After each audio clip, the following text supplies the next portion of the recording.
quchoqlaganda deydi, himoya qilib turib.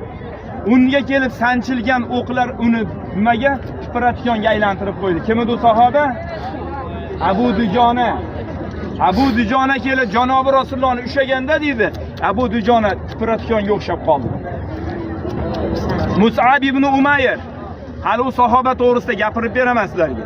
Mana shu yerda bayroqni ko'tarib yurgan sahoba edi u. Bayroq shunaqangi mo'tabar narsada, bayroqni ko'tarib yurgan edi. Kelib turib qo'lini uzib tashashdi.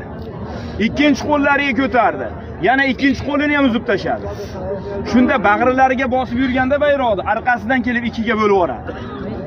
Payg'ambar alayhisalom qonlarini Fatima onamiz bir narsani yoqib turib kulini bosadi, qoni to'xtaydi. Hozir hammamizga ko'rinadimi yo'qmi, uni kichkina tog'da jarliq turibdi, bunday orasi yorilgan. Eng chekkan Uhud tepasida.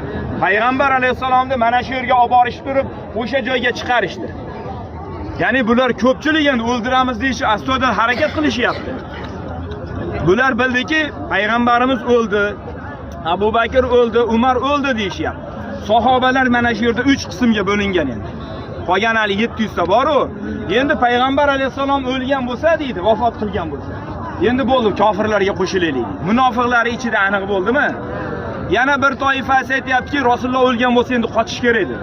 Jonni saqlash kerak edi. Yana bir toifasi nima qildi? Endi Rasululloh vafot qilgan bo'lsa, bu qilishlarni hiniga kirishlik endi haromdir. Endi oxirigacha urushamiz. Alloh taolo mana shularni maqtaydi. Rasulullohning oldida turganlar.